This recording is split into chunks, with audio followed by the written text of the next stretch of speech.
Welcome to Political Phase.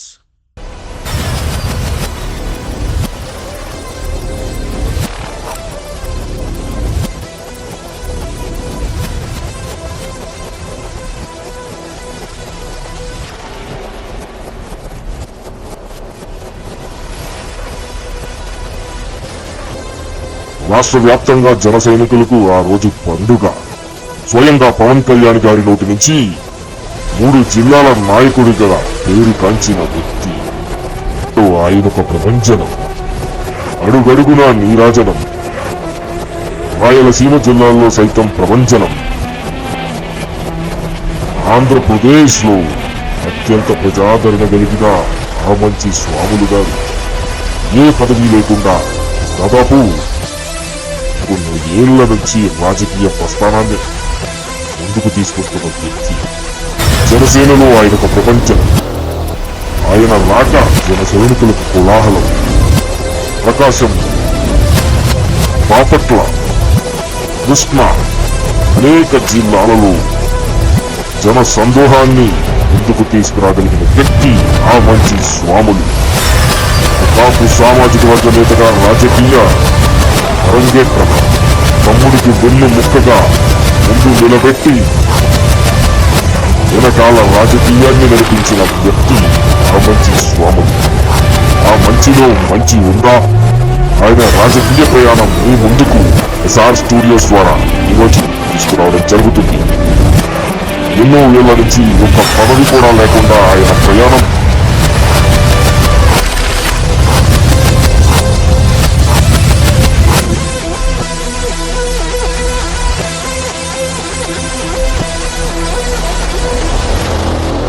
అందరికీ నమస్కారం.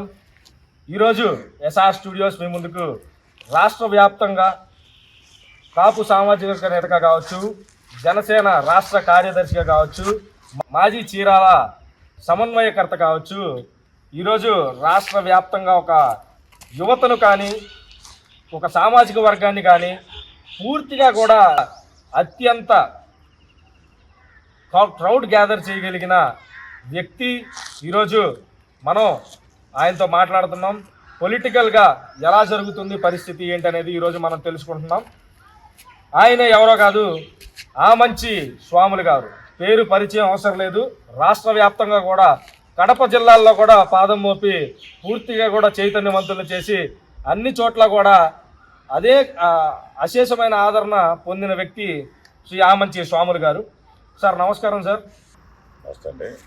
ముందుగా నవతరానికి, యువతరానికి, ఈ కొత్త తరానికి 2024లో ఎలక్షన్కి అత్యధిక సంఖ్యలో పాల్గొని జనసేన పార్టీ పవన్ కళ్యాణ్ గారి ఆధ్వర్యంలో ఒక కొత్త వరవడి కోసం తహతహలాడుతున్న రాబోయే ఎలక్షన్లో 120 సీట్లకు పైన జనసేన కూటమికి ఆదరించిన ప్రజానీకానికి అందరూ కూడా ఎస్ఆర్ స్టూడియో తరపుగా, ఎందుకంటే ఈరోజు కొత్తగా దీన్ని స్టార్ట్ చేయడం జరుగుతుంది యూట్యూబ్ ఛానల్,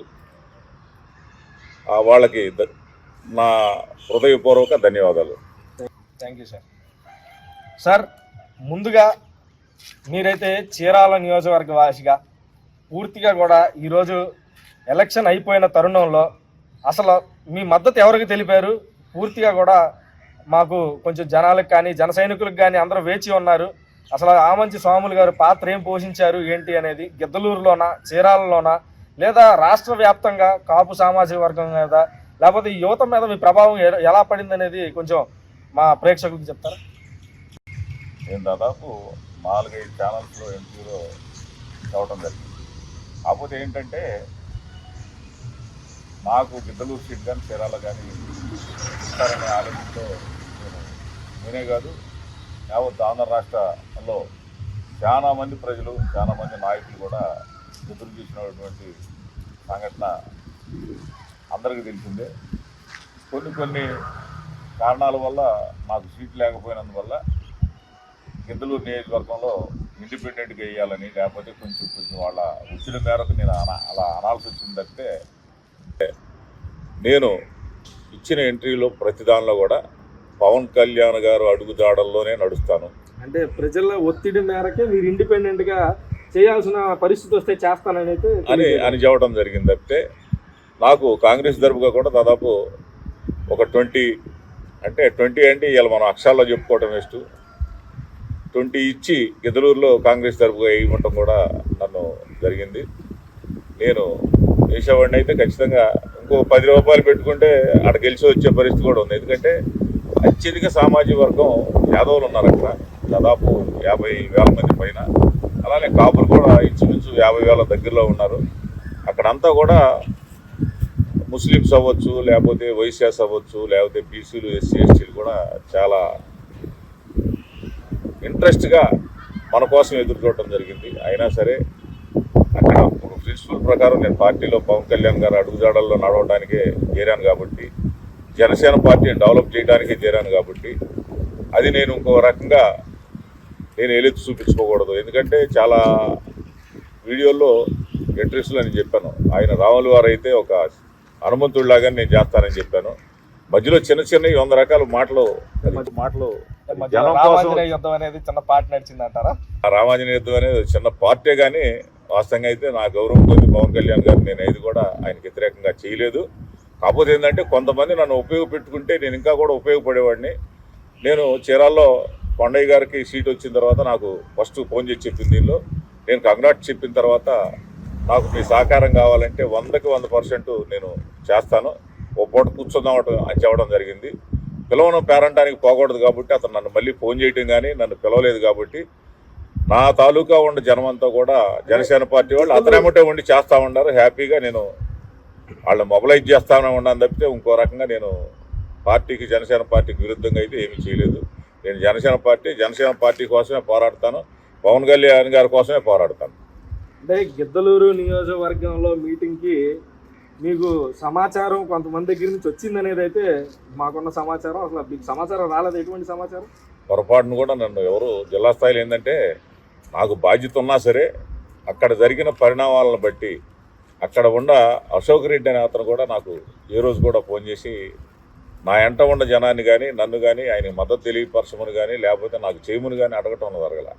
ఆ దీనిలో పవన్ కళ్యాణ్ గారు గిద్దలూరు వచ్చే సందర్భంగా జిల్లా కమిటీ ద్వారా నాకు పొరపాటును కూడా ఎలాంటి సమాచారం ఎవరి నుంచి కూడా రాలేదు కాబట్టి, సరే అది అయినా పిల్లవని పేరవటమే కాబట్టి సరే ఏదైనా కానీ మనం వెళ్ళటం అంత కరెక్ట్ కాదేమో అనే ఆలోచనతో నేను వెళ్ళలేదు తప్పితే, వెళ్ళపోయినా సరే మాకు సంబంధించిన జనం చేత అయితే నేను పరిపూర్ణంగా కూటమికే జయించాను. అదేవిధంగా మీకు పవన్ కళ్యాణ్ గారికి మంచి గ్యాప్ క్రియేట్ చేయడానికి విశ్వ ప్రయత్నాలు జరిగిందనేది వాస్తవమా లేకపోతే అవాస్తవం? అంటే అది ఎట్లా ఉంటుందంటే, నేనైతే ఎప్పుడు కూడా ఆయనకి వినయ విధేతంగానే ఉన్నానే కానీ నేను ఎప్పుడు ఆయన ఏదో మాట్లాడానో లేకపోతే ఆయనకి నాకు గ్యాప్ ఉందని వీళ్ళు ఏదైనా చేసినా వాస్తవాన్ని గమనించే దానికోసమే నేను ఈ ఎలక్షన్లో పొరపాటును కూడా తొందరపాటు చర్య తీసుకోలేదు. ఎందుకంటే నేను జనసేన పార్టీలోకి రావటం అనేది కొన్ని లక్షల మంది ఆనందాలతో నన్ను స్వాగతించి నేను రావటం అనేది ఒక వెలుగ్గా భావించి ఉన్న తరుణంలో నేను ఆ జనంలో ఉన్నటువంటి ఆనందాన్ని, నేనంటే ఉన్న ప్రేమని పోగొట్టుకోకుండా ఉండేదానికోసం పవన్ కళ్యాణ్ గారు అంటే ఒక అభిమానంగా నేను చేరానే కానీ పోగొట్టుకోవటం అయితే నేను ఎలాంటి తొందరపాటు చర్య చేయకూడదనే ఆలోచనతో ఈ గేమ్లో నేను స్తబ్దతగా జనసేన పార్టీలోనే ఉన్నాను. అంటే 2024లో జరిగిన ఎలక్షన్లో మీరు కాంగ్రెస్ పార్టీకి మీ తమ్ముడికి అసలు సపోర్ట్ చేయలేదంటారా? పొరపాటును కూడా చేయాలి. అంటే చీరాల ప్రజల్ని, ఎందుకంటే ఇక్కడ గతంలో చేసిన డెవలప్మెంట్ని దృష్టిలో పెట్టుకొని సానుభూతి మీద ఏదన్నా జనం వర్క్ చేస్తారు. ఎవరైతే వర్క్ చేస్తారో జనం వర్క్ చేసేవాళ్ళు కావాలి కాబట్టి కృష్ణమోహన్ రెడ్డి ఏదన్నా ఖచ్చితంగా ఆ గతంలో చేసిన వర్క్ని బేస్ చేసుకొని సానుభూతిగా ఓట్లేసి ఉంటారేమో కానీ నేనైతే పొరపాటును కూడా బయటికి రావటం కానీ ఏ పార్టీ వాళ్ళకి, జనసేన పార్టీ వాళ్ళకైనా, టీడీపీ పార్టీ వాళ్ళకైనా, వైసీపీ పార్టీ వాళ్ళకైనా నాతోటి కొన్ని వేల మంది ఎంతో ఆత్మాభిమానంగా ఉండే జనానికి కూడా ఒక్క ఫోన్ కాల్ కూడా వీళ్ళకి ఈ కాంగ్రెస్ పార్టీకి ఓటేయండి అని చెప్పడం అనేది నేను తోటికి చేయలేదు. 2019కి ముందు నిజంగానే చీరాల నియోజకవర్గంలో మీరు కానీ, మీ తమ్ముడు గారు కానీ, లేకపోతే మీ ఫ్యామిలీ కానీ చీరాల నియోజకవర్గం డెవలప్ చేసిందంటారా? అది ఖచ్చితంగా గతంలో కంటే ఇప్పుడు చూస్తే పంచాయతీ తీర ప్రాంతాల్లో గొడవలు పెట్టడం, అల్లకల్లోలం చేయటం, అట్లానే ప్రతి గ్రామాల్లో కూడా నిన్న గవినవారిపాలెంలో చూస్తే అక్కడ గొడవలు జరిగాయి. అట్లా ఒక విధమైన ఆ అద్దంకి స్టైల్ ఇక్కడ పెట్టి జనంలో భయభ్రాంతులు చేసి పంచాయతీలను కూడా శుభ్రంగా ఈవోల్ని వాళ్ళ ఒక సర్వెంట్లాగా పెట్టుకొని ప్రతిదీ బిల్లులు చేసేసుకొని వర్క్ చేయకుండా మొత్తం దోసేసుకున్న ఇది.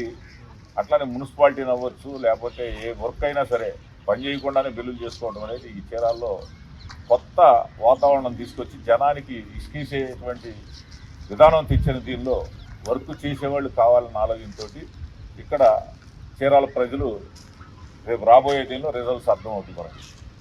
అయితే ఇప్పుడు 2019 ముందు మీరు ఎటువంటి అభివృద్ధిలో తోడ్పడ్డారు? కృష్ణమోహన్ గారు కానీ మీరు కానీ చీరాల నియోజకవర్గ ప్రజలకి, తీర ప్రాంతానికి కావచ్చు, రోడ్ల విస్తరణకు కావచ్చు, మీరు చేసిన అభివృద్ధి మీకు నష్టాన్ని కలిగించింది అనేది కొంతమంది దగ్గర నుంచి ప్రజల నుంచి వచ్చిన వాదన. అంటే మీరు ఈ సెంటర్లో ఏదైతే రోడ్డు విస్తరణ చేశారో వైశ్యాస్ కమ్యూనిటీ దగ్గర నుంచి పూర్తిగా వ్యతిరేకం వచ్చిందనేది అది వాస్తవమా లేకపోతే అవాస్తవం? అవాస్తవం అండి. ఎట్లా అంటే ఒక 1,00,000 మందికి సంబంధించిన రహదారి ఒక 10 మందికి ఇబ్బంది జరిగినా వాళ్ళకి పరిహారం ఇచ్చేస్తారు తప్పితే వాళ్ళు అన్యాయం చేయరు. అందువల్ల అది పూర్వకాలంలో మనకి స్వాతంత్రం వచ్చిన 1947 తర్వాత అప్పటికిప్పుడు చూస్తే జనాభా పెరుగుదల కానీ, ఇళ్ళు పెరుగుదల కానీ, దానికి కావాల్సిన రహదారులు కావాలా ఖచ్చితంగా అవసరం కదా. ఆ కారణంగా చేసిన దాన్ని ఎవరు తప్పట్టరు. వైశ్యాస్కి అలాంటిదేం కాదు. కాకపోతే ఏంటంటే బురదల్లే కార్యక్రమాలు చేసి పొలాన్ని ఏదో తిట్టాడు, లేకపోతే అది తిట్టాడు, ఇది తిట్టాడు, కృష్ణమోహన్ని బ్యాడ్ చేసి ఆ కోణంలో ఈ గతంలో గెలిచినటువంటి వాళ్ళు చాలా చాలా రకాలైన రాజకీయాలు చేసిందే కానీ వాస్తవంగా అయితే డెవలప్ చేసిన దానికి వైశ్యాసులో వ్యతిరేకత వచ్చింది కాదు. అంటే ఇప్పుడు రాజకీయంగా మీ తమ్ముడిని అయితే మీరు విభేదిస్తున్నారు కానీ ఎట్టి పరిస్థితుల్లో మీ రక్త సంబంధంగా మాత్రం మీకు ఖచ్చితంగా మీ సపోర్ట్ అయితే ఉంటుంది అన్నమాట. అంటే న్యాయంగా ఇక్కడ ఏంటంటే అరాచకాలు, దుర్మార్గాలు చేయాలనుకుంటే బట్టి నేను దాన్ని బట్టి తగ్గించను. అది కృష్ణమోహన్కి అవ్వచ్చు, లేకపోతే మా ఫ్యామిలీలో అవ్వచ్చు, లేకపోతే నా చీరాల ప్రజలకు అవ్వచ్చు, ఎవరికైనా సరే అన్యాయం జరిగితే ఖచ్చితంగా అక్కడ స్వాములు ఉంటాడు, గ్యారెంటీగా ఉంటాడు. అది అయితే ఈ 2024 ఎలక్షన్ రోజు చీరాల నియోజకవర్గంలో ఆమంచి కృష్ణమోహన్ వర్గానికి సంబంధించి కర్ణం బలరాంకి, వెంకటేష్కి సంబంధించిన వర్గానికి జరిగిన ఫైట్లో ఆమంచి స్వాములు గారు కర్ర పట్టలేదంటారా? పట్టలేదు. పట్టడమే కాదు, నేను ఎవరికి పిలుపు ఇస్తే చీరాల నుంచి ఒక్కడు కూడా దాటిపోయే ప్రసక్తి కూడా ఉండదు. నేను గ్యారెంటీ ఎప్పుడైనా ఇవ్వగలను. అది ఎందుకంటే చూసాం, అది తెలియదు, దొంగ దెబ్బగా చేసిన వ్యవహారం అది అంతా కూడా. ఆ దీనిలో మనం కొంత చూద్దాం ఏం జరుగుద్దో. మరీ ఓవర్ అయ్యే కాడకు వస్తే అప్పుడు ఏందో చూపిద్దాం. అదైనా అధికారులు, ఉన్నతాధికారులు జిల్లా స్థాయి వాళ్ళకి చెబుదాం. ఖచ్చితంగా ఇక్కడ ఖండించాలి, జాగ్రత్తగా మీరు అన్ని వర్గాలని జాగ్రత్తగా న్యాయం చేయాలన్న ఆలోచనతో నేను పై ఆఫీసులను కూడా కలవటం జరిగింది, చెప్పడం జరిగింది. వాళ్ళు ఖచ్చితంగా న్యాయం చేసే విధంగా పోతారు. అది దాటి ఏదన్నా కానీ ఎక్స్ట్రా చేస్తే అక్కడ ఖచ్చితంగా స్వాములు ఖచ్చితంగా నుంచొని ఉంటాడు. ఇప్పుడు మీకు ఎప్పుడైతే జనసేన పార్టీలో మీరు చీరాల నియోజకవర్గ సంబంధించి పదవి కావచ్చు, రాష్ట్ర వ్యాప్తంగా లేకపోతే కార్యదర్శిగా మీరు ఎప్పుడైతే తీసుకున్నారో, ఈ పదవి తీసుకున్న తర్వాత అసలు మీరు చేసింది ఏమేమి చేశారు ఏంటనేది పార్టీకి కానీ ప్రజలకు కానీ ఏదో సోషల్ మీడియా కాకుండా మీరు అసలు ఏం చేశారనేది తెలియపరచడానికి ఏమన్నా అసలు మన దగ్గర ఏమన్నా ఆధారాలు ఉంటాయి. రమయ్య కాగితం పడతాయి సార్, 2 పేపర్లో ఉందా మొత్తం? ఇది క్యూఆర్ కోడ్ ఒకసారి జూమ్ చేయండి. ఏంటి సార్ ఈ క్యూఆర్ కోడ్? ఈ క్యూఆర్ కోడ్ స్కాన్ చేస్తే ఖచ్చితంగా నేనేమేం చేసిందనేది దీనిలో ప్రతి ఒక్కళ్ళు కూడా చూద్దాం సార్. ఒకసారి క్యూఆర్ కోడ్ స్కాన్ చేసి మనమైతే ఇప్పుడు చూద్దాం. మీకైతే పైన స్క్రీన్ మీద కూడా మీకు చూపిస్తాను. ఈ క్యూఆర్ కోడ్ ఏదైతే క్యూఆర్ కోడ్ ఒకసారి స్కాన్ చేయమంటున్నారు ఫోన్ ఒకసారి. అయితే స్వాములు గారు పాత రాజకీయం కాదు, సరికొత్త రాజకీయం, నవరాజకీయం కూడా చేస్తున్నారని చెప్పి దీని ద్వారా మనకైతే తెలుస్తుంది. పూర్తిగా కూడా అప్డేటెడ్గా అయితే ఉన్నారని చెప్పేసి మనకైతే అర్థమవుతుంది. చూద్దాం ఏముంది ఈ క్యూఆర్ కోడ్లో అని అయితే ఇక్కడ మనం చూద్దాం. సో క్యూఆర్ కోడ్ని అయితే ఇప్పుడు స్కాన్ చేశాను. ఓకే సార్, ఇవన్నీ మీరు అన్ని నియోజకవర్గాల్లో తిరిగినాయా? ప్రతి జిల్లాలో కడప, కర్నూలు, అనంతపురం, చిత్తూరు, నెల్లూరు, ప్రతి జిల్లా, ప్రకాశం జిల్లా. మీరైతే ఈ క్యూఆర్ కోడ్ ఒకసారి క్యూఆర్ కోడ్ అనేది స్కాన్ చేయండి. స్కాన్ చేస్తే మీకు పూర్తిగా కూడా నాకైతే ఇక్కడ కనపడుతుంది ఆమంచి స్వాములు గారు ఏమేం చేశారు ఏంటి అనేది పూర్తిగా ఇక్కడ కనపడుతుంది. పూర్తిగా కూడా ఆమంచి స్వాములు గారి రాజకీయం గురించి కావచ్చు, అదేవిధంగా ఆయన చేసిన కార్యక్రమాలు కావచ్చు, ఆయన విజిట్ చేసిన నియోజకవర్గాలు కావచ్చు. ఏం సార్, బద్వేలు, కడప, కర్నూలు, అనంతపురం ఈ డిస్ట్రిక్ట్స్ కూడా అన్ని కవర్ చేశారు. అన్నీ తిరిగాను, అన్నీ ఇది చేశాను. దాదాపు ఒక 50 మంది నాయకుల్ని, జిల్లా స్థాయిని, నియోజకవర్గ స్థాయి, మండల స్థాయిలను కూడా రెడీ చేయడం జరిగింది. ఇంకొక 50 మంది కూడా హోల్డ్లో. మీరు అసలు జనసేన పార్టీ కాదు, తెలుగుదేశం పార్టీ, ఈ రాజకీయంగా కడప జిల్లాలో అడుగు పెట్టాలంటే ప్రతి ఒక్కరికి కూడా ఒక రకమైనటువంటి భయం కావచ్చు, లేకపోతే పూర్తిగా వైఎస్ఆర్సీపీ పార్టీకి కావచ్చు, జగన్మోహన్ రెడ్డికి కావచ్చు పూర్తిగా విధేయులై ఉంటారు, లేకపోతే వారికి ఎక్కువ సపోర్ట్ ఆదరణ లభించింది. అలాంటి ప్లేసుల్లోకి ఎందుకు ఎలా లభించింది అంటే, మీరు ఆల్రెడీ చీరాల నియోజకవర్గం కావచ్చు, లేకపోతే గిద్దలూరు కావచ్చు, ఈ కృష్ణా జిల్లా కావచ్చు, డైరెక్ట్గా పవన్ కళ్యాణ్ గారే పూర్తిగా 3 జిల్లాల వ్యక్తి స్వాములు గారు అనేది అయితే ప్రస్తావించడం జరిగింది. ఈ 3 జిల్లాలని వదిలేసి ఏదైతే అంటే మీరు చీరాల్లో కావచ్చు, గిద్దలూరు కావచ్చు తిరిగి ఉండొచ్చు, కానీ కడప జిల్లాల్లో అడుగుపెట్టి అసలు ఎలా రాణించారు, అసలు అంత క్రౌడ్ని ఎలా గ్యాదర్ చేశారు, అసలు ఆ ఫోటోలు చూస్తుంటే అయితే మాకు మైండ్ పోతుంది. అసలు ఏంటది, అసలు అంత క్రౌడ్ పుల్లింగ్ ఎలా వచ్చింది సార్? ఇప్పుడు ఒక వ్యక్తి అంటే ఏంటంటే వాళ్ళ యొక్క పనిని బట్టి, ధైర్యాన్ని బట్టి జనం ఆకర్షితులు అవుతారు రాజకీయంగా. అది కులాలతో సంబంధం లేదు. నేను వెళ్ళిన చోట ప్రతి కులం కూడా నా ఇంటి నడవడానికి సిద్ధంగా వచ్చారు. అంటే మీరు కర్ర పట్టుకుంటారని మీ వెనకాల అభిమానులు ఎక్కువ ఉన్నారా? లేదు లేదు, కర్ర అంటే అది చివరి స్టేజ్. కానీ వీలైనంత బట్టికి గౌరవం, మర్యాద, భక్తితోడు కూడుకున్నదే ఉంటుంది. కానీ అది కర్ర అనేది మనల్ని ప్రమాదంలో వేసేటప్పుడు ఖచ్చితంగా అది పట్టుకోవాలి. కాబట్టి అది లాస్ట్ 100వ అస్త్రమే కానీ ఇంకో రకం కాదు. అలానే కడప అంటే ఇప్పుడు భయపడాల్సిందే ఉంది. ఇప్పుడు మన పరిధిలో వాళ్ళు రాజకీయాలు చేసుకోవాలి. ఇక్కడ విజయవాడ వచ్చి రాజకీయం చేయాలి, వైజాగ్ వచ్చి రాజకీయం చేయాలి. మనకు అక్కడ వెళ్తాం, మనం అక్కడ రాజకీయం మనం చేసుకుంటాం. మనకు ఆడేదన్నా అన్యాయం జరిగితే ఇక్కడి నుంచి వాళ్ళు వెళ్ళాలి కదా. మనకేం జరుగుతుంది అది అప్లై ఖచ్చితంగా జరుగుతుంది కదా వాళ్ళకు కూడా. మనం ధైర్యంగా జనానికి ధైర్యం ఇచ్చి ముందుకెళ్తే ఎవడేం బిక్కునేది కూడా ఏముండదు నాకు తెలిసి.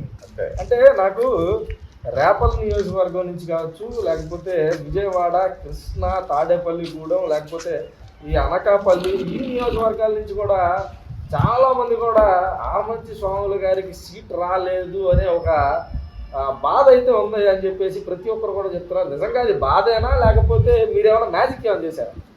అక్కడ ఏంటంటే పవన్ కళ్యాణ్ గారు సీఎం కావాలనే ఆలోచనతో ప్రతి ఒక్కళ్ళు ఉన్న దీంతో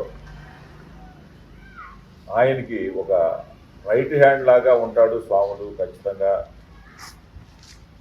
అనే భావనలో ప్రతి ఒక్కళ్ళు కూడా ఆలోచించుకున్నారు. ఆ దీనిలో మనకు ఖచ్చితంగా, ఎందుకంటే జనసేన పార్టీలో బాగా బలోపేతంగా చేరాం. మనం ఎక్కడైనా సరే, ఎక్కడ ఏ నియోజకవర్గం లేచినా, ఒక గిద్దలూరే కాదు, ఒక చీరాలే కాదు, రాష్ట్రంలో ఏ మూలైనా ఏ నియోజకవర్గం అయినా కేటాయించి నాకు అప్పు చెబితే 2 సంవత్సరాల్లో జనసేన పార్టీ నియోజకవర్గంగా చేయగలిగే దమ్ము నాకుంది.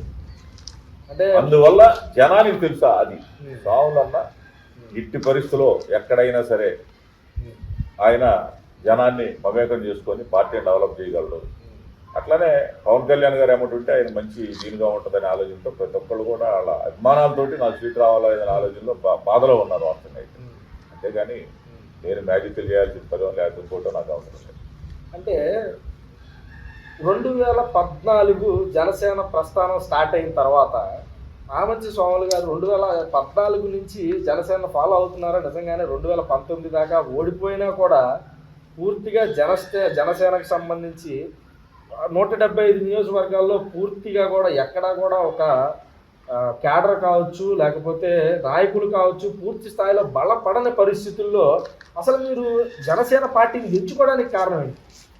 నాకేంటంటే ఈ 2 పార్టీల్లో ఉన్న నాయకులు విధానాలు నాకు తెలుసు బాగా. ఎందుకంటే మనం అంటే వాళ్ళకి నచ్చదు. ఎందుకంటే కాపుల్లో ఒక దీనిగా ఉండి స్టైల్గా ఉండి ఒక ధైర్యంగా ఉండే వాళ్ళని ఈ రెండు పార్టీలు సర్వనాశనం చేసి పేరు కీర్తి లేకుండా చేయాలనే పార్టీలు ఈ రెండు కూడా గతంలో. అంటే ఇప్పుడు పొత్తులో ఉండదు కాబట్టి తెలుగుదేశాన్ని మనం విమర్శించకూడదు కాబట్టి దాని గురించి నేను పక్కన పెట్టాను. ఆ దీనిలో భాగంగా పవన్ కళ్యాణ్ గారు ఒక నీతి నిజాయితీతో కూడుకున్న ఈ దారి దోపిడీ దొంగల దోపిడీ ఈ పరిపాలన జరిగిన దీనిలో ఆయన వల్ల రాష్ట్రాన్ని ఖచ్చితంగా మేలు జరగాలి, ఆయన ఒక్కడి వల్లే సాధ్యం అవుద్ది అనే ఆలోచనతో నేను ఖచ్చితంగా ఆయన ఫాలో అవుతా ఉన్నాను. ఆయన పార్టీలో చేరాను, ఆయన పార్టీలోనే ఉంటాను. ఆయన పార్టీలోనే ఆయన ఇచ్చిన పదవి తీసుకొని ఖచ్చితంగా పదవికి నేను న్యాయం చేసే విధంగానే పోరాడుకుంటా వెళ్తాను. అంటే ఇప్పుడు 2019 తర్వాత జనసేన ప్రస్థానం అనేది ఒక హైప్ బాగానే క్రియేట్ అయింది. యువతలో కూడా చాలా మార్పులు అనేది జనసేన పార్టీ కావచ్చు పవన్ కళ్యాణ్ గారు తెచ్చారు. కానీ ఏంటి సార్ అసలు మీరు ఎప్పుడైతే జనసేన పార్టీలో జాయిన్ అవుతున్నారో ఆ క్రౌడ్ ఏంటి? లోపల జనసేన పార్టీ ఆఫీస్లో కూడా కొన్ని వందల కుర్చీలు ఇరిగిపోయినైతే విన్నాము. గోడలు దూకి గేట్లు లోపల కూడా చొచ్చుకొని వెళ్ళడానికి అయితే ప్రయత్నం చేశారు. సభ అయిపోయిన తర్వాత మీ లోపల మీటింగ్ అయిపోయిన తర్వాత కూడా 1 గంట తర్వాత మీరు బతిలాడారంట అందరిని బయటికి రమ్మని. ఏంటి అసలు ఆ గ్యాదరింగ్కి సంబంధించి కావచ్చు, లేకపోతే ఆ క్రౌడ్ని ఫుల్ చేయడం కావచ్చు, అది ఇప్పుడు ఎలక్షన్లో నిజంగా మీరు ఎలక్షన్లో సపోర్ట్ చేసి జనసేన పార్టీకి కావచ్చు లేకపోతే న్యాయం చేసే విధంగా మీరు ఏమన్నా చేశారా? లేకపోతే అసలు ఏంటి గ్రౌండ్ వర్క్ ఎలా ఉంటుంది? నా వల్ల అయినంత వాటికి నేను గ్రౌండ్ వర్క్ అయితే ఖచ్చితంగా పార్టీ డెవలప్మెంట్ చేశాను. ఒకటి. రెండోది అంత క్రౌడు దాని గురించి చెప్పాలంటే పవన్ కళ్యాణ్ గారు అంటే ఏంటంటే ఒక పవర్. ఆయన ఆ పార్టీ స్థాపించిన తర్వాత యూత్ మొత్తం కూడా ఆయన పిల్లి మధ్య ఒక యూత్ వల్లే కాదు అందరికీ ఎక్కాలనే దీనిలో మహిళలు ఎక్కించుకున్నారు. ఎందుకంటే ఇలాంటి నాయకుడు ఖచ్చితంగా మనకు అవసరం. ఇలాంటి వ్యక్తి ఉంటే రాష్ట్రం డెవలప్ అవుద్ది, దోసుకునే విధానం ఉండదనే ఆలోచనతోటి ఆయన ధైర్య సాహసాలను కూడా జనమంతా చూస్తా వైజాగ్లో జరిగిన సంఘటన బేస్ చేసుకొని కరెక్ట్ సరైన నాయకుడు సరైన టైంలో వచ్చాడు, ధైర్యవంతుడు కూడా. ఈ రెండు పార్టీలను ఎదుర్కొనే శక్తి పవన్ కళ్యాణ్కి ఉందనే దీనితో జనమంతా ఒక ఉప్పెనలాగా చేరి మనసులో ఉంచుకొని, కాకపోతే ఏంటంటే బయటకు వస్తే కేసులు పెడతారు, అనవసరంగా పథకాలు తీసేస్తారు, ఇబ్బందులు పెడతారు ఆలోచనతో ఎవరు కూడా ముందుకు రాలేదు. ఆ టైంలో నేను పార్టీలో చేరటం అనేది నాలాంటాడంటే ఒక అభిమానం, ఒక ధైర్యంగా ఉంటాననే దీంతో నా వెంట ఆయనకున్న అభిమానాన్ని నేను ఆ టైంలో వెళ్ళినందుకు ధైర్యంగా ఈయన వెళ్ళాడు, ఈయనంతా వెళ్ళి మన బలాన్ని చూపించాలనే ఆలోచనతో ఆయనకు తోడు నేనైనా అందువల్ల నాకు తోడై జనం వచ్చి వాళ్ళ ఆనందాన్ని చూపించారంటే. అంటే పూర్తిగా కూడా మీకు జనసేన పార్టీలో చేరిన తర్వాత నష్టమే జరిగింది అన్నారు, కానీ లాభం జరిగిందంటారా? నష్టం అంటే నేను 15వ తేదీ పార్టీలో పవన్ కళ్యాణ్ గారి సమక్షం చేస్తే దానికి 3 days ముందు ఇంటెలిజెన్సీ డీజీపీ రామాంజనేయులు గారు, సత్య యేసు బాబు గారు, ఆయన 3 జిల్లాలకి ఆఫీసులో ఆయన పిలిపించి చెప్పడం జరిగింది. ఇదనే కానీ చేరటం కరెక్ట్ కాదు, నువ్వు మానుకోమని. లేదు సార్, మా వ్యక్తి ఒక రంగా గారు లాంటి అన్ని కులాలను కలుపుకుపోయే ఆశయాలు ఉన్నటువంటి వ్యక్తి ఈరోజు చూస్తే నెల్లూరు జిల్లాలోనే కాదు, ఒక ఖనిజ సంపదకు సంబంధించి మైనింగ్కు సంబంధించిన దీనిలో ఈరోజు నెల్లూరులో జేఎస్టీ అనే వసూలు చేస్తున్నారు. లారీకి 2 లక్షల చొప్పున జిఎస్టీ కాదు, జిఎస్టీ వల్ల బిల్లులు ఉండవు, ఏముండవు. 2 లక్షల రూపాయలు లారీ కడితేనే అక్కడ టెంట్లు వేసేసి చేసే పరిస్థితి. అలా షాండుకు సంబంధించేది, లిక్కర్కి సంబంధించేది, ఇవన్నీ దోపిడీ విధానాలు. ఇవన్నీ అరికట్టాలంటే పవన్ కళ్యాణ్ గారు లాంటి వ్యక్తి రావాలి. ఆయన లాంటి వ్యక్తి కోసమే నేను ఎదురు చూస్తూ ఉన్నాను. అందువల్ల నేను పార్టీలో చేస్తున్నాను, చేరేదని చేసుకోవడం జరిగింది. 15వ తేదీ డేట్ తోటి నాకు 55 కోట్ల రూపాయలు నేను ఎప్పుడు 10 సంవత్సరాల నాడు ఆపేసినటువంటి ఇసుక వ్యాపారం, సిల్కా శాండ్ వ్యాపారాన్ని, దాన్ని మైనింగ్ డిపార్ట్మెంటే నేను అక్రమంగా పక్కన దిగాను, బిల్లులు ఎందుకు వాడుకున్నానని రాసిన వాళ్ళే మళ్ళీ దాన్ని తిరిగి ఆయనకి సంబంధం లేదు, రైతులు పొలాలయ్యి మళ్ళీ ఆయనకి పర్మిషన్ ఇవ్వచ్చని రాసిన దాన్ని పర్మిషన్ నాకు కోర్టులో వేసుకున్నాను. ఆ వాస్తవంగా అయితే నాకు దాన్ని స్టే ఇచ్చి మళ్ళీ పర్మిషన్ తీసుకునే తరుణంలో పెద్దిరెడ్డి గారి దగ్గర మైనింగ్ మినిస్టర్ దగ్గర అది రివిజన్ వేసి ఉన్నాను నేను. అవన్నీ కూడా మర్చిపోయి నా మీద 55 కోట్ల రూపాయలు 10 ఏళ్ల నాడు వదిలేసిన వ్యాపారాన్ని గురించి డిమాండ్ నోటీస్ పంపించారు నాకు పైన. అది వాస్తవంగా అయితే అప్పుడు పార్టీ మీకోసం నిలబడిందా? పార్టీ పవన్ కళ్యాణ్ గారికి కాగితాలు పంపించాను అవన్నీ. ఇది ఖచ్చితంగా మన ప్రభుత్వం మనకు వచ్చిన తర్వాత ఖచ్చితంగా దాన్ని మనం పరిశీలించి న్యాయం చేద్దామని చెప్పడం జరిగింది. ఖచ్చితంగా మనకు వచ్చింది కాబట్టి ఆయన పరిధిలో ఆయన ఖచ్చితంగా న్యాయం చేస్తారు, నాకు నమ్మకం ఉంది. అంటే ఏంటి సార్ ఇప్పుడు మీరు అసలు మీకు సీట్ ఇవ్వలేదు, పవన్ కళ్యాణ్ దగ్గర నుంచి అపాయింట్మెంట్ రాలేదైతే వినపడుతుంది. అయితే మధ్యలో చేశారా పవన్ కళ్యాణ్ వెళ్ళదా తర్వాత సంగతి తర్వాత దాన్ని కూడా 1-2 సార్లు అడిగా ఒకటి చెప్పాల్సిన బాధ్యత. అంటే పవన్ కళ్యాణ్ గారు మధ్యలో వాళ్ళు అనే దీనిలో మీకు ఎందుకంత ప్రేమ? ఈ దీనిలో ఏంటంటే మీకు ఎందుకంత ప్రేమ? ఈ దీనిలో ఏంటంటే జనం అంతా దాదాపు ఒక 60 సీట్లు 70 సీట్లు ఆశించిన దీనిలో ఆయనకి 21 సీట్లు తీసుకోవాల్సిన పరిస్థితి ఏర్పడింది. ఆ దీనిలో నా బోటాడికి సీట్ ఇస్తే, ఎందుకంటే గతంలో కొంతమందికి వార్నింగ్ ఇచ్చి కొన్ని రకాలైన దుర్మార్గమైన భాషకి నేను కౌంటర్ ఇవ్వడం జరిగితే దానిలో భాగంగా వాళ్ళ కుల పెద్దలకి నా మీద అతి భారీగా దుర్మార్గాన్ని పెంచుకొని ఆ దుర్మార్గమైన ఆలోచనతో నాకు సీట్ లేకుండా చేసే దానిలో అన్యాయం జరిగింది తప్పితే పవన్ కళ్యాణ్ గారు అయితే నాకు ఖచ్చితంగా సీట్ ఇచ్చేవాళ్ళు. ఆయనకుండా ఒత్తిడో లేకపోతే మొగమాటం చొప్పునో నాకు ఈనందువల్ల నేను దాన్ని పోగొట్టుకుంటే నేను ఏ రకంగా అయితే పార్టీలో చేరి పవన్ కళ్యాణ్ గారికి నేను తోడుగా ఉండాలని కోరుకున్న జనం నన్ను ఆశ్రయించుకునే పరిస్థితి నేను చేయకూడదనే ఆలోచనతో నేను పొరపాటును కూడా బయటికి రావడం కానీ ఆయన కామెంట్ చేయడం కానీ నాకు సీటు ఈనాడు చాలామంది చాలా రకాలుగా మాట్లాడు, నేను ఒక్క మాట కూడా మాట్లాడాల. ఏదన్నా కానీ ఆయన అభిమానం మనసులో ఉంటే చాలు, ఏదైనా కానీ ఆయన ఉన్నాడు అనే దీంతో నాకు నమ్మకం ఉంది. ఖచ్చితంగా నాకు న్యాయం జరుగుతుందనేది నాకు ఆలోచన ఉంది. ఎంతమంది ఎన్ని రకాల వాళ్ళు పుట్టలు పడినా సరే ఆయన మనసులో స్థానం ఖచ్చితంగా ఉంటుంది నాకు అనేది నా నమ్మకం. అంటే పూర్తిగా కూడా అక్కడ మనం చూడొచ్చు, చేరిన తరుణంలో పవన్ కళ్యాణ్ గారే 3 జిల్లాల నాయకులను ప్రస్తావించారు. అయితే సార్ ఇప్పుడు 3 జిల్లాల నాయకులను చెప్పుకోవడానికి బాగుంది, ఇప్పుడు రాయలసీమలో మీరు అడుగు పెట్టారనడానికి చాలా బాగుంది. అసలు ఏంటి సార్ అసలు పూర్తిగా మీరు గిద్దలూరు ఎప్పుడో ఏదో 2014 ముందు 13 ముందు చెరువులు బాగు చేపించడం కానీ లేకపోతే ఆ తర్వాత విగ్రహం కట్టడం కానీ అది ఆల్రెడీ మీరు చాలా చోట్ల జనాలు చెప్పారు ఆ స్కాలర్షిప్ ఆ విషయం. కానీ ఆ తర్వాత మీరు ఎటువంటి గ్రౌండ్ వర్క్ చేశారు? అసలు మీ దగ్గర ఎవరు ఏంటి అనేది అసలు మీకు ఐడియా ఉందా? అసలు ప్రతి క్యాస్ట్ లో వైశ్యాస్ అవ్వచ్చు, ఎస్సీలు అవ్వచ్చు, యాదవ కమ్యూనిటీ అవ్వచ్చు, రెడ్లలో కూడా ఆఖరికి అక్కడ ఉన్న ఒక 5,000 ఓట్లు కమ్మాల్సి ఉంటాయి. వాళ్ళకి సంబంధించినవి కానీ, అక్కడ పెరుగు బల్లిలవి కానీ, నాయకులవి కానీ, ఎస్సీ ఎస్టీలు కానీ, కాపుల్లో కానీ, సర్వ నాయకులకు సంబంధించి కానీ అక్కడ పనిచేసే ప్రతి నాయకుడు వరకు వాళ్ళ డేటా, వాళ్ళ ఫోన్ నెంబర్లు నా దగ్గర ఉన్నాయి. రాష్ట్ర వ్యాప్తంగా తెలుసు. ఒక జిల్లాలు 4 జిల్లాలు 5 జిల్లాలు కాదు, ఇలా రాష్ట్రంలో ఉండేటువంటి 13 పాత జిల్లాలకు సంబంధించి పెద్ద పెద్ద నాయకులు కానీ, మండల స్థాయి నియోజకవర్గ స్థాయికులు కానీ, అట్లనే గ్రౌండ్ స్థాయిలో ఉన్న గ్రామ స్థాయిలో కూడా నాకు చాలా డేటా ఉంది. ఇప్పుడు కాదు, నాది దాదాపు 40 ఏళ్ళ నుంచి నాకు జనంతో పరిచయాలు ఉన్నాయి. నా పరిచయాలు కానీ నా యొక్క అభిమానులు కానీ ఖచ్చితంగా పవన్ కళ్యాణ్ గారిలో మమేకం చేసి పార్టీని డెవలప్ చేయాలని ఆలోచనతో చేరాను కాబట్టి నేను ఆ దిశగానే ప్రయత్నిస్తాను. సార్ ఇప్పుడు ఎంఎం కొండయ్య గారు చీరాల నియోజకవర్గంలో వచ్చిన తర్వాత 2 ఏళ్ల పాటు ఏం చేశారు ఏంటి అనేది పక్కన పెడితే రీసెంట్గా ఆయన ఒక ఇంటర్వ్యూలో ఇది బీసీ సామాజిక వర్గం సంబంధించిన నియోజకవర్గం, కేవలం బీసీలు మాత్రమే ఎక్కువగా ఆదరిస్తారన్నారు. మరి ఎలా సార్ మీరు 2014లో కావచ్చు ఇండిపెండెంట్గా మీ తమ్ముడిని గెలిపించడం కానీ 2009లో కానీ అసలు ఆ కిటికీ ఏంటి?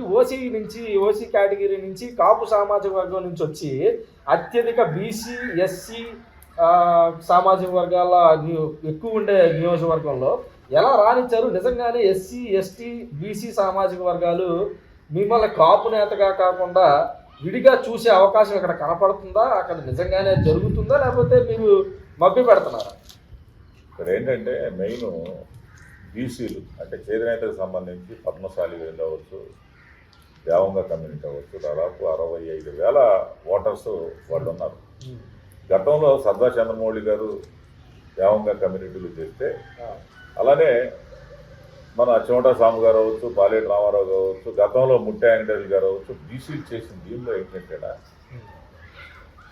రోడ్ల మీద దందాలు చేసేటువంటి వాళ్ళు చీరాల టౌన్లో చాలా దారుణాలు చేసి రోడ్డు నెల్లే లేడీస్ని కూడా లాక్కెళ్ళే పరిస్థితి, మెడలో దండలు లాక్కొని తెగొట్టుకొని తీసుకెళ్లే పరిస్థితి, బైపాస్ మీద వెళ్ళే ఆ లేడీస్ చాలా దుర్మార్గాలైన చేష్టలకి ఆఖరికి వైశ్య షాపుల మీద కూడా రౌడీ మావోళ్ళు వసూలు చేయడం కానీ, షాపుల్లో ప్రతి రోడ్ల మీద రౌడీ మావోళ్ళు వసూలు చేసే కార్యక్రమాలు కానీ,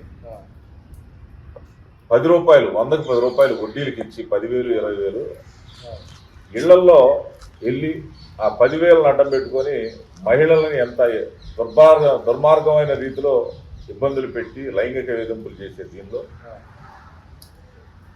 ఇక్కడ బీసీలు వాటిని డామినేట్ చేసి కంట్రోల్ చేసే పరిస్థితి లేనందువల్ల కొంత విఫలమైంది ఆ ఫార్ములా. అంటే ఆ ఫార్ములా విఫలమైన దీనిలో ఎన్నిటిని కంట్రోల్ చేయగలిగే వ్యక్తులకి ఇక్కడ పట్టం కట్టాలని ఆలోచనతో ఈ చీరాల జనం అంతా కూడా నిర్ణయించుకొని రోసీ గారినైనా తర్వాత కృష్ణమోహన్ అయినా తర్వాత ఆ యాంగిల్లో కంట్రోల్ అయింది మొత్తం కూడా. కంట్రోల్ అయిన దీనిలో మొన్న మళ్ళీ కూడా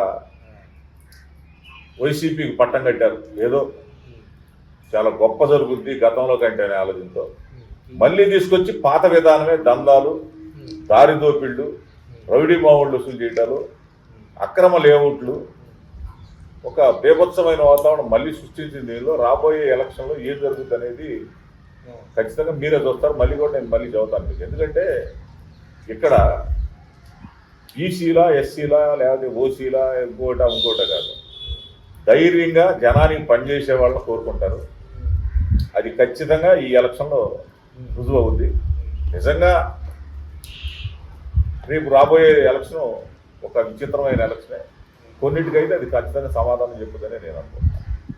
అయితే 1996లో అంతకు ముందు నుంచే మీరు 15 ఏళ్ళ నుంచి రాజకీయం చేశారని ఇలా దాంట్లో మీరు చూపించిన దాంట్లో అయితే పెట్టారు. ఇప్పుడు మీరు 15 ఏళ్ళ నుంచి రాజకీయంలోకి వచ్చి కాంగ్రెస్ పార్టీ దగ్గర నుంచి కావచ్చు, లేకపోతే అనేక మంది నాయకుల దగ్గర నుంచి మీరు ఇంత పైకి వచ్చినప్పుడు, మీ తమ్ముడిని ముందు పెట్టి చేసినప్పుడు, దాదాపు 2 టర్ములు ఎమ్మెల్యేగా ఉన్నప్పుడు మీరు ఎందుకు ఏ పదవి తీసుకోలేదు? అంటే మీకు పదవి వ్యామోహం లేదా, లేకపోతే వెనకాల డబ్బు సంపాదించుకునే ఏమన్నా ఆలోచన ఉందా? ఇంట్లో ఒకళ్ళకి పదవి ఉంటే, ఇప్పుడు నేనున్నాను, జనంలో ఉంటాను, ఏ పనైనా కృష్ణమోహన్ ఎమ్మెల్యే అనుకుంటే నన్ను ఎమ్మెల్యే అనుకుంటారు, లేకపోతే ఇంకో రకంగా నేను మళ్ళీ పదవి కోరుకొని లేకపోతే ఇది చేసుకోవాల్సినంత అవసరం లేదు. ఎందుకంటే నేను జనానికి నా సొంత డబ్బుతో కూడా సొంత వ్యయాలతో నేను జనానికి పనులు చేసే పరిస్థితి ఉన్నట్టు. మన ఇంట్లో ఒక రాజకీయ నాయకుడు ఉంటే చాలు, అతనికి మనం సపోర్ట్ చేసుకుంటా కాపాడుకుంటే అయితే చాలు అనే ఆలోచనతో నేను ఎప్పుడు కూడా రాజకీయంగా పదవి కోరుకోకుండా నేను ఎప్పుడు డయాస్ కూడా ఎక్కను. ఎవరైనా పిలిచినా కూడా దండం పెట్టి కిందకి పిలుస్తాను తప్పితే జనంలో నలుగురిలో పైన కూర్చొని ఒక సిస్టమ్ ప్రకారం వెళ్ళేవాడిని. ఆ సిస్టమ్ ప్రకారమే కానీ డబ్బు సంపాదించుకోవాలంటే నాకు గొయ్యిల చెరువులు ఉన్నాయి, వ్యవసాయ భూములు ఉంటాయి, సిలికా శాండ్ ఉంది, ఇంకా మైనింగ్ ఉంది, వెంచర్స్ ఉన్నాయి. నాకు ఇవన్నిట్లో నాకు డబ్బు సంపాదించుకోవాలంటే ఐదారు. కానీ రాజకీయంగా నేను చీరాల్లో ఎక్కడన్నా ₹1 ఎవరినన్నా దందాలు చేసినా, నేను సెటిల్మెంట్లు చేసినా కూడా వాళ్ళకి న్యాయం చేసి ఇద్దరిని కలిపి అన్నదమ్ముల్లాగా పంపించి, ఒకడికి అన్యాయం జరిగినా న్యాయం జరిగేవాడి సార్ ₹10 ఇప్పించి పంపించే మనస్తత్వం అనేది జనంలో. అదే కోవగా మొన్న నాకు జనసేన పార్టీ తరపుగా సీట్ ఇచ్చుంటే చీరాల్లో నన్ను 50,000 పై చిలుపుతో మెజార్టీ గెలిపించే పరిస్థితి నేను రికార్డు బద్దలు కొట్టి చూపించేవాడిని. మరి చీరాల్లో అంత మీరు పోటీ చేద్దాం అనుకున్నారు, లేకపోతే చీరాల్లో అంత మెజారిటీతో గెలుస్తాను అనే ధీమాతో ఉన్నప్పుడు ఎందుకు గిద్దలూరు నియోజకవర్గాన్ని చూస్ చేసుకోవాల్సి వచ్చింది? అసలు గిద్దలూరు నుంచి ఈ కాంపౌండ్లోకి ప్రతిరోజు కూడా ఓ 4-5 కార్లు దాదాపు ఒక నెల పాటు ప్రతిరోజు గిద్దలూరు నుంచి కావచ్చు, రాయలసీమ జిల్లా నుంచి కావచ్చు, ఎందుకు ఈ కాంపౌండ్ కార్లు వచ్చినాయి? అసలు మీరు చీరాల్లో ఎందుకు కంటెస్ట్ చేయలేదు? చేయాలని ఆలోచన లేదు. ఇక్కడ కృష్ణమోహన్ వేయాలనే ఆలోచనతో ఉన్నాడు. మనం ఇంట్లో ఒకరికొకళ్ళు పోటీ పడడం అనేది కరెక్ట్ కాదు. కాబట్టి ఈడ మనం వేస్ట్. నేను గిద్దలూరు అడిగాను, ఈడ సమన్వయకర్తగా చీరాలు ఇచ్చారు. నాకు ఖచ్చితంగా ఇక్కడ నేను తప్పుకుంటే నాకు గిద్దలూరు ఇస్తారన్న ఆలోచనతో నేను రిజైన్ చేయడం జరిగింది. తర్వాత వెళ్ళి నారాయణ మనోహర్ గారిని సార్ మీకు ఏదన్నా నేను చేసింది ఇబ్బందికరమైన పరిస్థితి అయితే నేను విత్డ్రా చేసుకొని మనోహర్ గారు ఈ రకంగా చెప్పి వెనక్కి తీసుకోమన్నారు. నా దగ్గర మొత్తం డేటా తయారు చేసి ఉంది.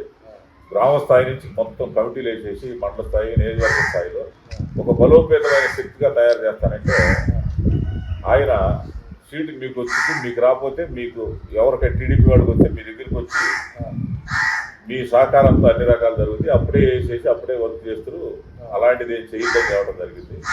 నాకు మనోహర్ గారి నుంచి ఎలాంటి సమాచారం రాలేదు, కొండయ్య గారి నుంచి ఎలాంటి సమాచారం రాలేదు.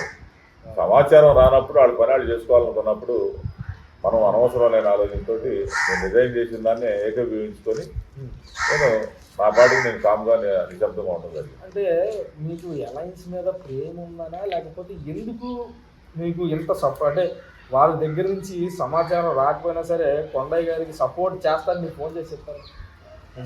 ఆయన అడిగాడు నాకు ఇట్లా సీట్ వచ్చిందని, కంగ్రాట్ చెప్పాను, నా సహకారం కావాలన్నాడు. నేను ఖచ్చితంగా కూర్చున్నాం, మాట్లాడదాం, ఖచ్చితంగా చేస్తాను. అతను నాకు ఫోన్ చేయలేదు కదా. వేరే దీనిలో కూడా ఏదో ఒక ఇంటర్వ్యూలో చూస్తే మామూలుగా అయితే ఎవరు కూడా మాట్లాడరంట. వ్యక్తుల గురించి మాట్లాడకండి. ఒక వ్యక్తే ఇలా ఏదైనా కానీ శాసించేది. జనసేన పార్టీ అనుకున్నాం, జనసేన పార్టీ వచ్చేది లేదు కదా. పవన్ కళ్యాణ్ గారు ఆయన స్థాయిలో, రాష్ట్ర స్థాయిలో అట్లానే ఏడైనా కొంత వ్యక్తుల మీద ఉంటుంది. అది అసలు వ్యక్తి కాదంటాడు ఆయన కొండయ్య గారు. సరే కొన్ని తెలియచ్చు, కొన్ని తెలియక మాట్లాడతారు, వేరే సంగతి.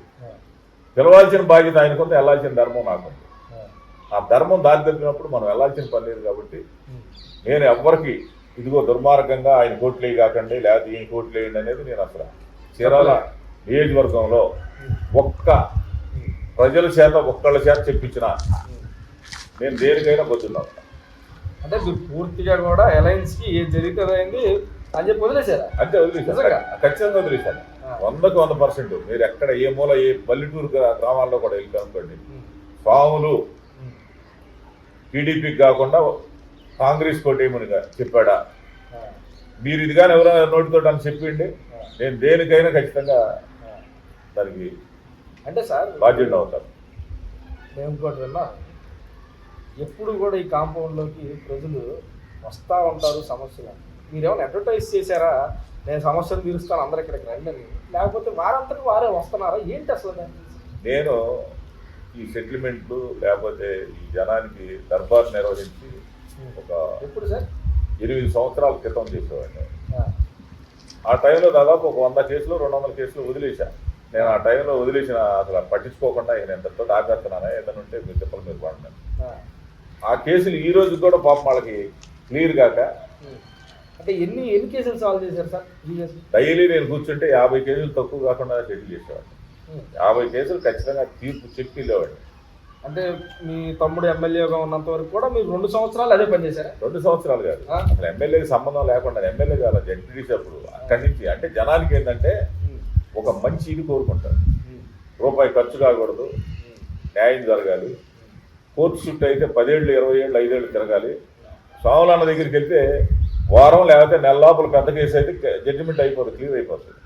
మళ్ళీ వాళ్ళ గొడవలు ఉండవు, మళ్ళీ దాని గురించి సమస్య ఉండదు, మళ్ళీ కోర్టుకు పోవడం ఉండదు, పోలీస్ స్టేషన్కి పోవడం ఉండదు. సార్ ఇప్పుడు సజావుగా నా దగ్గర న్యాయం జరుగుతుంది కాబట్టి వచ్చారు తప్పితే నేను ఎవరి దగ్గర కోట్ల రూపాయలు సెటిల్మెంట్ చేసిన, ఎకరాలు సెటిల్మెంట్ చేసిన, రూపాయి బిళ్ళ కూడా నేను తీసుకున్నాను. నా ఏదన్నా రుజువులు ఉంటే చెప్పండి, నేను దేనికైనా బాధ్యత అవును. అయితే చూశారు కదా, ఇప్పుడు రాష్ట్ర వ్యాప్తంగా కూడా ఎవరైనా కానీ మంచి స్వాములు గారి కాంపౌండ్కి ఈ కోటకైతే రావచ్చు అని చెప్పేసి పూర్తిగా కూడా, అంటే నాకు తెలిసినంత వరకు చుట్టుపక్కల జిల్లాల నుంచి అయితే వారి సమస్యల మీద వస్తారని తెలిసింది. అదే ఇప్పుడు రాష్ట్ర వ్యాప్తంగా కూడా ఆయన ఇన్వైట్ పలుకుతున్నారు, ఒక రూపాయి కూడా తీసుకోకుండా సమస్య ఖచ్చితంగా చేస్తాను. ఇక్కడ మళ్ళీ కూడా ఇదే కాంపౌండ్ వల్ల ఒక దర్బార్ హాల్ కట్టిస్తాను నేను ఖచ్చితంగా. ఇక్కడ సమస్యలకి ఖచ్చితంగా ఒక హాల్ కట్టించేసి టైం పెట్టుకొని ఖచ్చితంగా నేను చేస్తాను కూడా. ఎందుకంటే ప్రజలకి న్యాయం చేయటం అది వీళ్ళ వల్ల వాళ్ళ వల్ల కాదు, వాళ్ళ నమ్మకం ఎవరి మీద కుదిరితే వాళ్ళ దగ్గరికి వస్తారు. దాంట్లో తప్పుగా మన మీద నేను బోర్డు పెట్టుకొని నేను చేస్తానేం కాదు కదా. వాళ్ళందరూ వాళ్ళు వచ్చి మాకు ఈ పని కావాలంటే మనం పిలుస్తాం, అవతరాళ్ళు కూడా మనకి వింటారు కాబట్టి పని జరుగుతుంది, వాళ్ళకి ఈజీగా సెటిల్ అయిపోతుంది. కాబట్టి అట్లాంటివి నేను ఖచ్చితంగా చేస్తా కూడా రాబోయే రోజుల్లో. 2024 ఎలక్షన్కి బస్సుల్లో కానీ రైళ్లల్లో కానీ బారులు తీరి జనాలు ఆంధ్రప్రదేశ్కి పరిగెత్తుకుంటా ఆల్మోస్ట్ హైదరాబాద్ కానీ అన్ని పట్టణాలు మేజర్ పట్టణాలు అయితే ఉన్నాయి మొత్తం కూడా ఖాళీ అయిపోయి ఇక్కడికి వచ్చేసారు. ఇప్పుడు ఆ పరిస్థితుల్లో ఆ ప్రభావం జనసేన పార్టీది అంటారా, టీడీపీ పార్టీది అంటారా? ఇక్కడ ఏమవుతుందంటే వాస్తవంగా ఒక టైంలో టీడీపీ అనేది చెప్పుకోవడానికి కూడా లేని పరిస్థితి అయిన దీన్ని మా అధినేత పవన్ కళ్యాణ్ గారు సంజీవ పొలం తెచ్చి ప్రాణం పోసి వాళ్ళని నిలబెట్టేశారు. బాగా బలోపేతంగా వాళ్ళకి సపోర్ట్ చేశారు. ఆ దీనిలో భాగంగా ఏంటంటే గతంలో ఒక వైర వర్గాలుగా ఉండేటువంటి కులాలు కూడా పవన్ కళ్యాణ్ గారు ఆదేశం మేరకు అన్ని పక్కన పెట్టేసి తల వంచి కూటమి చేయడానికి సిద్ధపడ్డారు. దానిలో భాగంగా పవన్ కళ్యాణ్ గారు అంటే ఉన్న యువకులు, ఉత్సాహవంతులు, యూత్, ఫ్యాన్స్ మొత్తం కూడా కొత్తగా దాదాపు 10 లక్షల రాష్ట్రంలో కొత్తగా వచ్చిన ఓట్లు ఉన్నాయి దగ్గర. వీళ్ళంతా కూడా వేరు వేరు జిల్లాల్లో జాబులు చేసుకుంటూ ఆ జనసేన పార్టీ బలోపేతమైంది. పవన్ కళ్యాణ్ గారు మద్దతు పలికారు తెలుగుదేశం బీజేపీకి.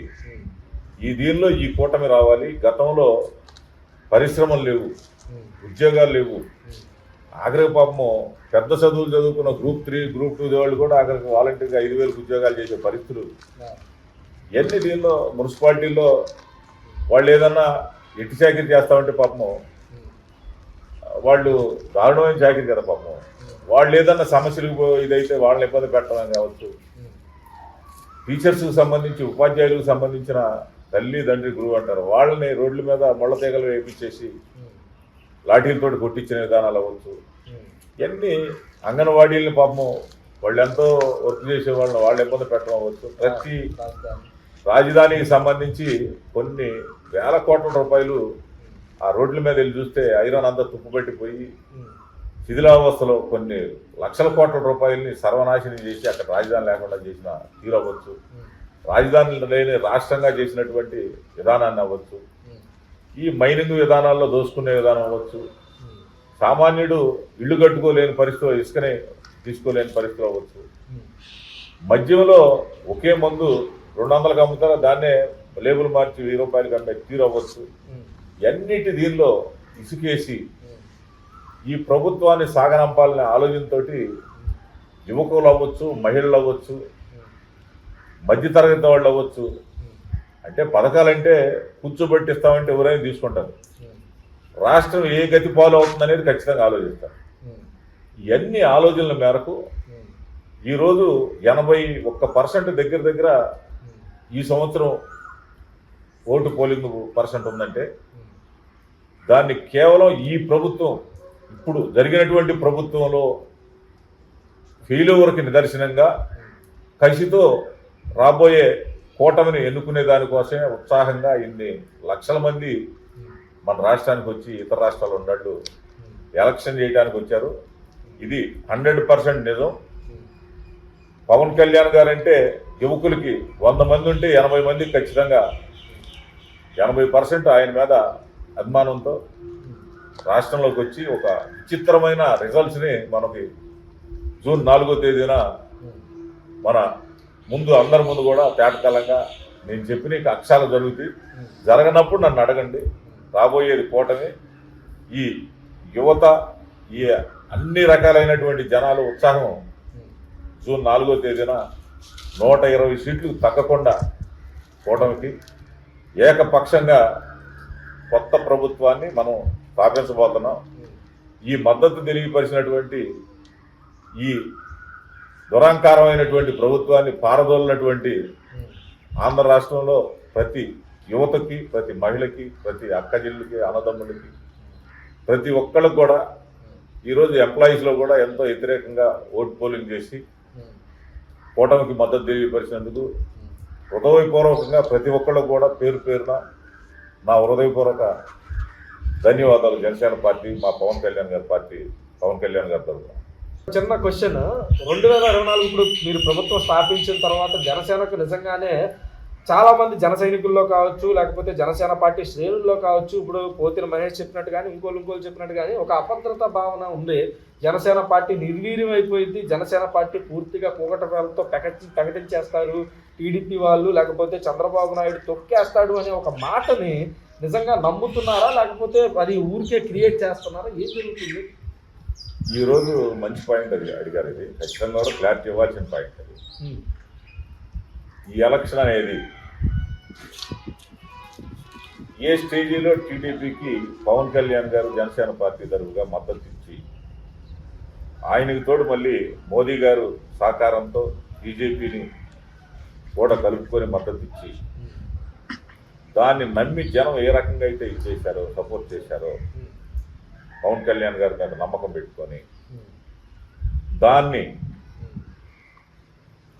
రాజకీయ అవసరాల నిమిత్తం కుట్రపూరితమైన పనులు చేసేదన్నా, తక్కువ చేసినా తక్కువ చూసినా ఇదే జనం తిరగబడి, ఎమ్మెల్యే అంటే ఎవరో కాదు, నువ్వు ఒక ఎమ్మెల్యేవే, నేను ఒక ఎమ్మెల్యే, నాకు పవర్ ఇచ్చి సీట్ ఇస్తే నేను గెలవగలను.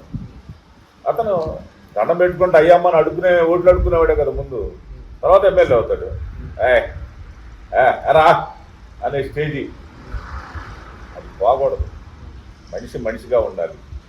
అలా అహంకారికి పోతే ఇదే గెలిపించిన జనం ఏ రకంగా అయితే కాలర పట్టుకొని నుంచోబెట్టి పనులు చేయించుకొని అవమానాలు కానీ చేస్తే 10 అవమానాలు చేయడానికి సిద్ధంగా ఉండి పవన్ కళ్యాణ్ గారి తరపుగా చొక్కా పట్టుకొని నిలబెట్టి అహాన్ని దించి ఖచ్చితంగా పని చేయించుకొని ఒక శక్తిగా రాబోయే దీనిలో జనసేన పార్టీ అనేది ఈ 2 పార్టీలకు కూడా ధీటుగా ఇంకా మిగులుగా 29 నాటికి జనసేన పార్టీ అద్భుతంగా డెవలప్ అయ్యి దాదాపు ఒక 120 మంది ఎమ్మెల్యేలు గెలిపించుకునే పరిస్థితి, 100 సీట్లు తగ్గకుండా జనసేన పార్టీ 29లో గెలిపించుకునే స్థాయికి ఎల్లుద్దనేది నేను 100% హామీ ఇవ్వగలను, గ్యారంటీ చెప్పగలను. ఎవడన్నా బుడతూపులోపినా కూడా ఒంగోబెట్టి మళ్ళీ ఆ వంకరను స్టడీ చేసే పరిస్థితి జనసేన పార్టీకే ఉండదని నేను ఈ సభాముఖంగా తెలియపరుస్తున్నాను. అలాంటి పిచ్చి భాష, పిచ్చి దీనికి 5 పైసల వాల్యూ కూడా ఇవ్వాల్సినంత అవసరం అయితే లేదు, ఎవరు ఏ మాట్లాడినా సరే. అయితే జనసేనకి సముచిత స్థానాన్ని కల్పించకపోతే పూర్తిగా ప్రజలు తిరగబడతారంట. 100% అదేముండదు. ఇలా మనల్ని అడుగుకునే వాళ్ళే కదా ఎమ్మెల్యేలు అంటే, అదే జనం దయాదక్షిణతో కదా ఎమ్మెల్యే ఇది. వాడేమవుద్ది మళ్ళీ రేపు అంటే జన అభిప్రాయమే ఎమ్మెల్యే. తర్వాత అతను మళ్ళీ హీరోయిజానికి వెళ్తే ఖచ్చితంగా జనం ఉంచి ఒంగోబెట్టి ఏం చేయాలో చేసే పరిస్థితి కూడా చేస్తారు. ఆ స్టైల్లోకి వెళ్ళే రాజకీయం వచ్చింది జనసేన పార్టీ తరఫుగా పవన్ కళ్యాణ్ గారు. అంటే మీలాగా పై స్థాయిలో ఉన్న నాయకులు కాకుండా ప్రజలు కూడా పవన్ కళ్యాణ్ ద్వారా మీలాంటి నాయకుల ద్వారా ప్రభావితం అయి ప్రశ్నించే స్థాయికి వచ్చారంటారు. 100% వీళ్ళు చెప్పేది ఏదో పొంగటేళ్ళతో పెగలు పోతుంది, అది పోతుంది, ఇది పోతుంది అంటున్నారు కదా. రేపు ఇక్కడ నుంచి స్టార్ట్ అవుద్ది. జూన్ 4 తర్వాత ఏ రకంగా పవన్ కళ్యాణ్ గారి యొక్క ఆదేశాలను అంకితాభావంగా తీసుకొని ఎంత గ్రామాల్లో వ్యతిరేకత ఉన్నా సరే టీడీపీ వాళ్ళతోటి అన్నదమ్ముల్లా కలిసిపోయి వాళ్ళు చీకొట్టినా సరే పవన్ కళ్యాణ్ గారి కోసం ఏ రకంగా అన్నదమ్ములుగా ఉండి నిలబడి సపోర్ట్ చేశారో దీన్ని గుర్తుంచుకోకుండా ఎగస్టాల్ చేస్తే ఖచ్చితంగా దానికి వాళ్ళు పడే నరకం మరొకళ్ళు పడరాని కూడా నేను సభాముఖంగా తెలియపరుస్తున్నాను. Thank you sir, thank you so much. మా హృదయపూర్వకంగా మా ఎస్ఆర్ స్టూడియోస్ తరపు నుంచి పూర్తిగా కూడా మీకు ఫ్యూచర్లో మీకు సముచిత స్థానాన్ని జనసేన పార్టీ కల్పించిద్దని చెప్పి మేము బలంగా నమ్ముతున్నాం. ఎందుకంటే ఏ నాయకుడు కూడా నేను చూశాను సార్, పర్సనల్గా కావచ్చు, లేకపోతే ఒక చీరాల నియోజకవర్గ వాసిగా కావచ్చు, పూర్తిగా కూడా మీ గురించి పూర్తిగా తెలిసి ఈరోజు తన తమ్ముడు ఇక్కడ రాజకీయంగా ఒక పార్టీ తరపున నిలబడ్డా, ఏ పార్టీ అంటే బలమైన పార్టీలు టీడీపీ, జనసేన, వైసీపీ తరపు నుంచి మద్దతు లేకపోయినా కాంగ్రెస్ పార్టీ తరపున నుంచొని అక్కడ పోటీ చేస్తున్నా కూడా మద్దతు అనేది జనసేన పార్టీకే, కూటమికే మద్దతు తెలిపి ఇంత ఉదార హృదయంతో స్వాములు గారు ఉండడం అనేది నిజంగా ఈ రోజుల్లో ఇలాంటి నాయకులు దొరకడం చాలా కష్టం అని అయితే మనం ఈరోజు చెప్పాలి. దీన్ని పూర్తిగా కూడా కూటమి కావచ్చు, జనసేన పార్టీ కావచ్చు అర్థం చేసుకొని ఆయనకి సముచిత స్థానాన్ని కల్పిస్తారని చెప్పేసి మనం నమ్ముతూ thank you sir, thank you so much.